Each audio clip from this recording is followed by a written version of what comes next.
The envelope was thin, white, and utterly ordinary.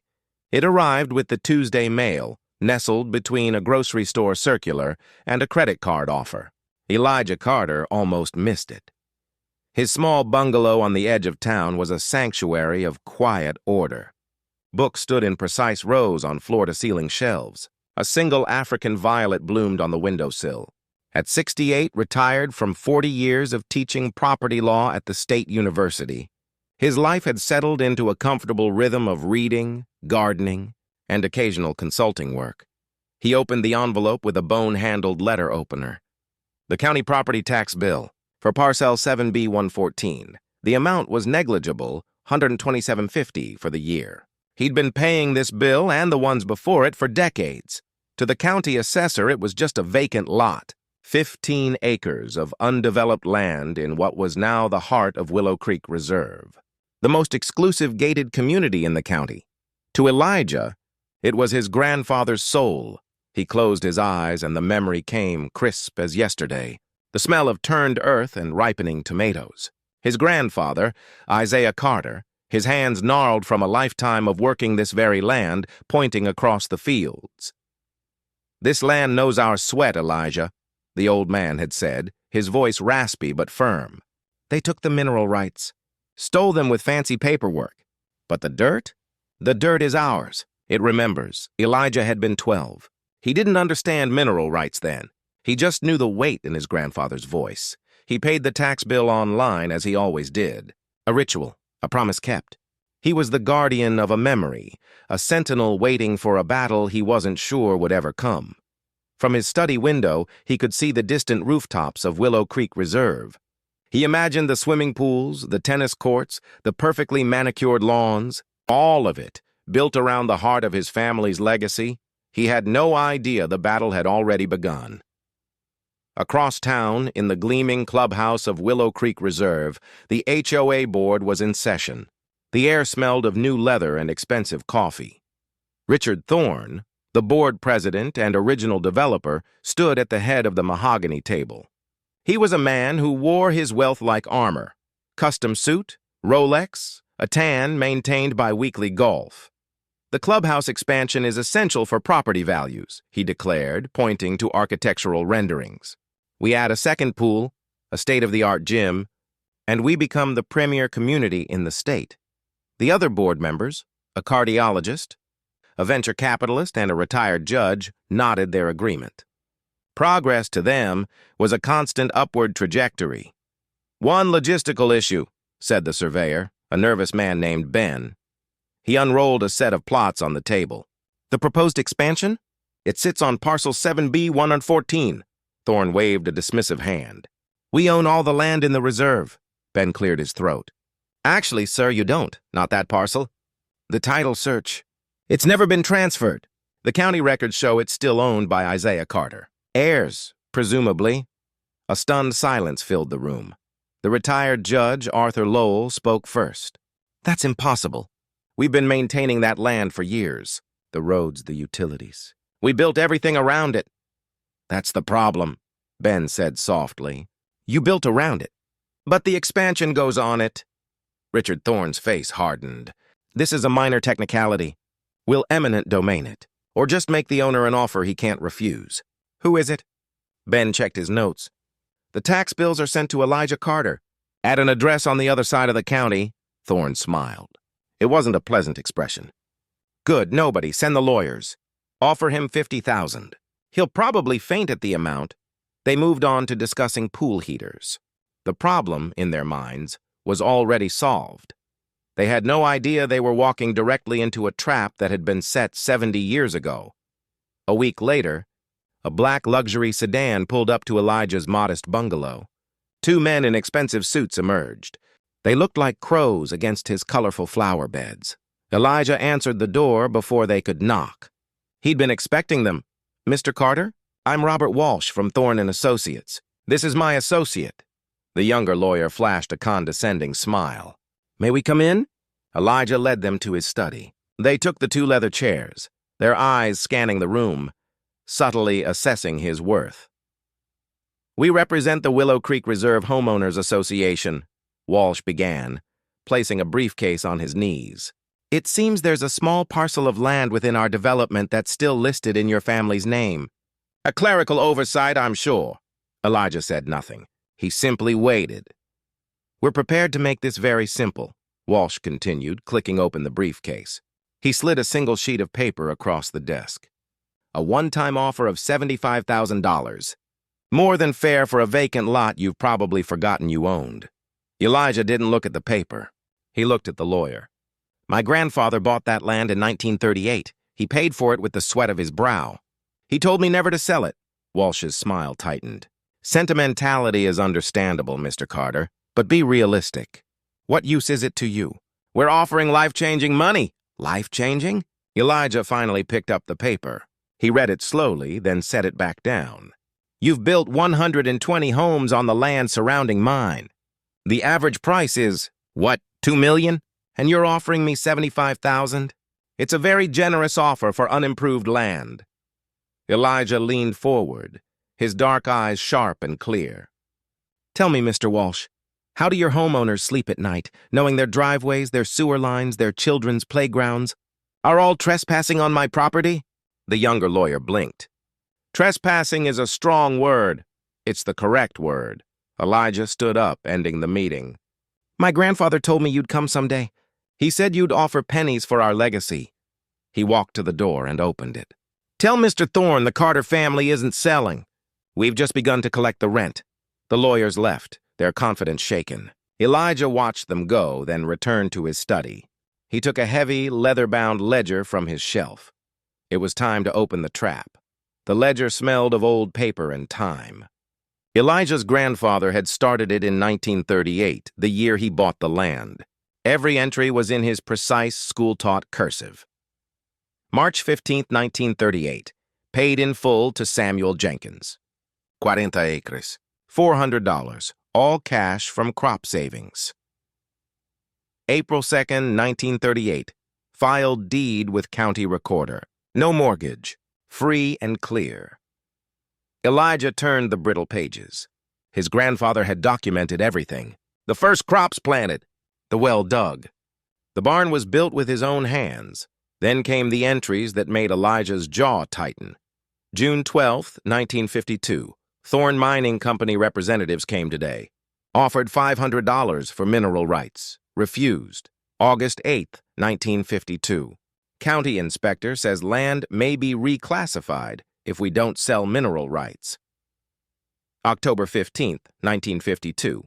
Forced to sell mineral rights for $250. Eminent domain, they called it. But the land is still ours. His grandfather had known. He'd known they would come for the rest eventually. The final entry was dated just weeks before his grandfather's death. February 3, 1974. They think they've won. But the land is still ours. Elijah will know what to do when the time comes. Pay the taxes. Always pay the taxes. That's how they'll know it's still ours. Elijah closed the ledger. His grandfather hadn't just left him land. He'd left him a battle plan. He opened his laptop and began drafting formal notices. Not to the HOA lawyers this time. To each of the 120 homeowners. Notice of trespass and unauthorized use. Your property at address currently utilizes access roads.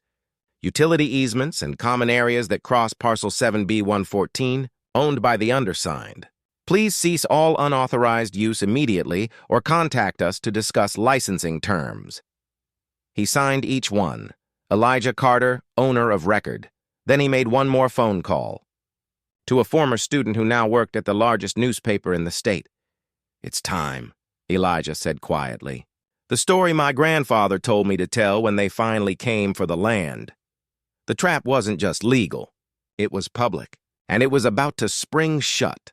The first call came at 7:05 a.m., Richard Thorne's personal cell phone, which he never gave to homeowners.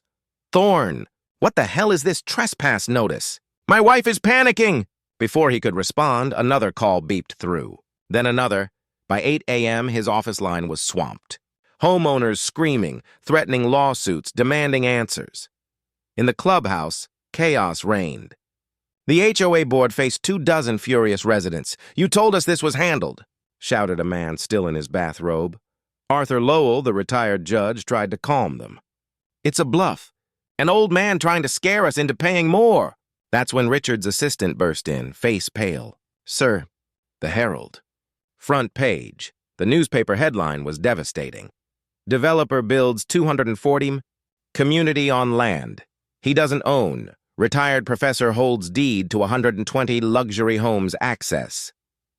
Below it was a photo of Elijah Carter looking calm and academic, holding his grandfather's ledger. The article quoted property law experts. It detailed the 70-year history. It explained how every driveway, every sewer line, every access road to Willow Creek Reserve was technically trespassing.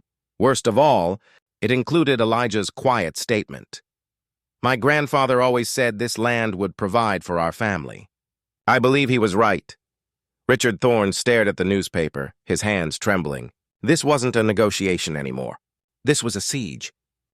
He looked at the panicked homeowners, at his terrified board members. For the first time in his life, he was facing an opponent he couldn't bully, couldn't buy, and couldn't intimidate. The trap had sprung, and they were all caught in it. Elijah's small bungalow had become a war room. The dining table, usually set for one, now groaned under stacks of legal filings, property maps, and 70 years of meticulously kept records. The first lawsuit arrived by certified mail. Willow Creek Reserve HOA v. Elijah Carter. They sought a quiet title to essentially erase his ownership through legal technicalities. Elijah didn't flinch. He spent 3 days crafting his response. Not as a defendant, but as a plaintiff. He filed 7 countersuits in 1 day. Trespass for every driveway crossing his land unauthorized. Use for utility lines property damage for the grading and landscaping injunctive. Relief to stop all use of his property, but the masterstroke was his 8th filing. A class action on behalf of the homeowners against the HOA for selling them properties with defective titles. Richard Thorne's lawyer called, his voice strained. "This is insanity, Carter. You're suing yourself along with everyone else." "That's the beauty of it," Elijah said calmly. "The homeowners now have a choice. Sue me and lose, or join me and sue the HOA that lied to them. Which do you think they'll choose?" The first homeowner called that afternoon, a young doctor named Lisa Park. "My life savings are in that house, Mr. Carter. What do you want from us?" "Not from you, Dr. Park," Elijah said. "With you. I want you to join me in suing the people who sold you a dream built on a lie." There was a long silence. Then, "What do I need to do?" Elijah smiled. The first domino had fallen. The courtroom smelled of old wood and older power. Judge Eleanor Watkins presided, a woman known for her impatience with fools and her respect for the law. Richard Thorne's legal team arrived with 6 lawyers and 3 paralegals. They looked like a corporate army. Elijah came alone. He carried a single leather briefcase.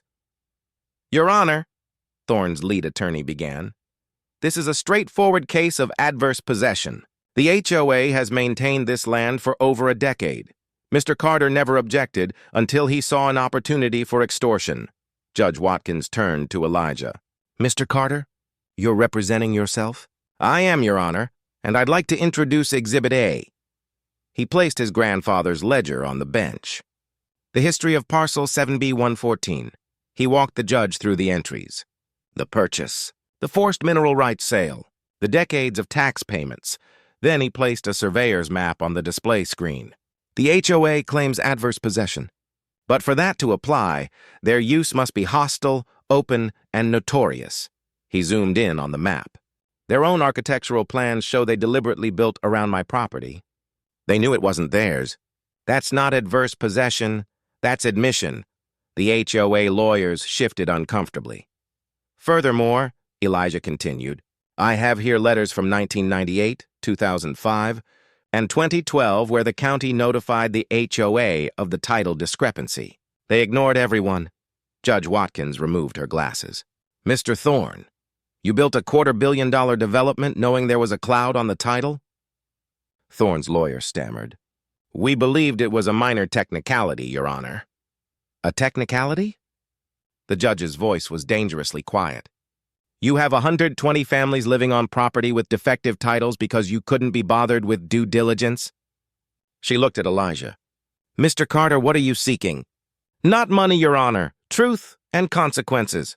The gavel cracked. "Trial date set for 60 days. And Mr. Thorne, I suggest you hire better lawyers." Elijah packed his briefcase. The ghost in their machine had just become very, very real. The ripple effects began immediately. At Willow Creek Reserve, the second "for sale" sign went up. Then a third. The prices were 40% below what the owners had paid. The Homeowners Association meeting that week was standing room only. Richard Thorne stood before a sea of angry faces. "You told us this was under control," shouted a man in the front row. "It is under control," Thorne insisted, sweat beading on his forehead. "We have the best lawyers. My mother's in the hospital because of this stress," a woman cried. "She co-signed our mortgage." The retired judge, Arthur Lowell, stood slowly. Perhaps we should consider negotiating with Mr. Carter." The room fell silent. Thorne's face purpled. "We are not negotiating with a blackmailer." "That's the problem, Richard," Lowell said quietly. "He's not asking for money. What exactly is he asking for?" No one had an answer. Meanwhile, Elijah sat with Lisa Park and 3 other homeowners in his living room. They represented 27 families who had joined his lawsuit. "He's vulnerable," Lisa said, spreading financial documents on Elijah's coffee table. "Thorne took out personal loans to fund the clubhouse expansion. If this development fails, he fails." Elijah studied the papers. "I don't want to destroy him." "Then what do you want?" asked an older man named George. "You've got us all by the throats." Elijah looked at their worried faces. "I want what my grandfather wanted. Justice. And a legacy that means something." He stood and went to his bookshelf, pulling down a framed photograph of his grandfather standing on the land. He didn't fight for this because he wanted to be rich. He fought because it was right. Lisa studied the photo. "So what's the end game?" Elijah smiled. "The end game is a new beginning. For all of us. The battle lines were no longer between Elijah and the HOA. They were between the past and the future. And Elijah was fighting for both. They came for him on a Thursday. First, a code enforcement officer appeared, citing violations for his perfectly maintained garden. Then the IRS notified him of an audit. Finally, a smear piece appeared in a local tabloid. "Professor holds families hostage in land dispute." Elijah recognized the pattern. When the law fails, the powerful play dirty. The phone call came at midnight. "A block number. Back off, old man. You don't know who you're messing with." Elijah said nothing, just pressed a record on the digital recorder he kept by his phone. "Your reputation, your career, we can destroy it all. Take the money and walk away." "Which money?" Elijah asked calmly. "The HOA doesn't have any to offer. Their loans are due, their homeowners are revolting, and their lawyer just quit." The caller hung up. The next morning, Elijah went public again. He held a press conference on his front lawn, the recorder playing the threat for every camera. "My grandfather faced worse than this," he told the reporters. "He faced men with dogs and hoses. You think I'm scared of a midnight phone call?" That afternoon, 5 more homeowners joined his lawsuit. Richard Thorne, watching from his office, finally understood. He wasn't fighting a man. He was fighting a legacy. And legacies don't scare easily. He picked up the phone and dialed a number he never thought he'd call. "Mr. Carter? This is Richard Thorne. I think we need to talk." The trap had forced the lion to come to the mouse, and the mouse was ready to negotiate. They met in the same clubhouse where it all began, but the air had changed. The scent of expensive coffee now mixed with the bitter tang of defeat. Richard Thorne sat with his remaining lawyer. Elijah brought Lisa Park and 2 other homeowners. "Let's make this quick," Thorne said, his voice stripped of its former arrogance. "Name your price." Elijah placed his grandfather's ledger on the polished table. "I told you, we're not selling." "Then what do you want?"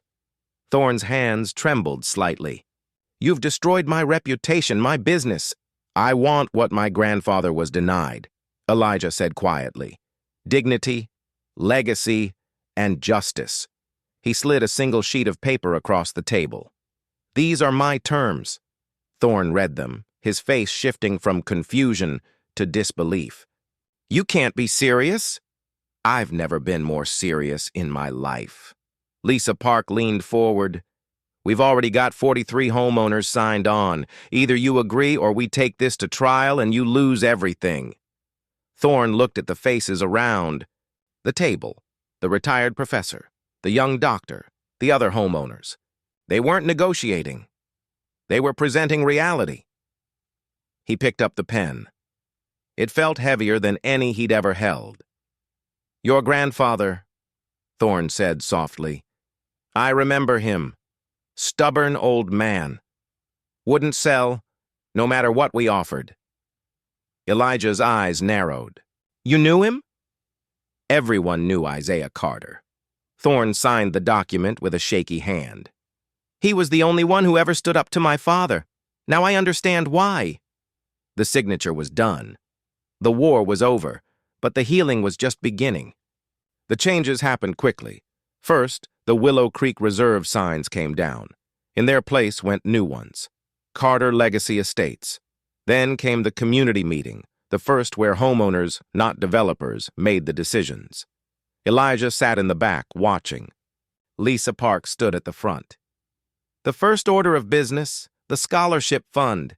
Elijah has donated the licensing fees from the land use to establish the Isaiah Carter Memorial Scholarship for first-generation college students." Applause filled the room. Real applause, not the polite kind. Next, they voted to reduce HOA fees by 40%, to allow more flexible landscaping, to paint doors whatever color people wanted. The community wasn't perfect, but it was becoming human. Elijah walked his land one afternoon, the 15 acres that had started it all. The clubhouse expansion was canceled. Instead, they were building a community garden and a small park. His phone rang. "Richard Thorne." "I'm selling my remaining holdings," Thorne said. "Moving to Florida." Elijah watched children playing on what would soon be the park. "I'm sorry it came to this." A long pause. "No, you're not. And you shouldn't be." Thorne's voice was tired. "My father always said your grandfather was the only honest man he ever knew. I guess the apple doesn't fall far from the tree." The call ended. Elijah looked at the land, then at the thriving community around it. His grandfather's legacy wasn't dirt and deeds. It was the courage to stand for what's right. And that, finally, was safe. 1 year later, the first Isaiah Carter Scholars stood. On the clubhouse stage, 3 bright-eyed students holding oversized checks. Elijah watched from the same seat where Richard Thorne had once held court. The room was full of laughter, of hope, of a community rediscovering itself. Lisa Park sat beside him. "We have a waiting list for homes now. People want to live somewhere with a soul." The changes were everywhere. Blue doors, red doors, yellow doors. Vegetable gardens where perfect lawns used to be. Children's toys on driveways. After the ceremony, an older woman approached Elijah. "I knew your grandfather," she said. "He'd be proud." Elijah walked to the community garden they'd built on his land. The same soil his grandfather had farmed now grew tomatoes and corn for the neighborhood. He knelt and pressed his hand into the earth, just as his grandfather had taught him. The land remembered.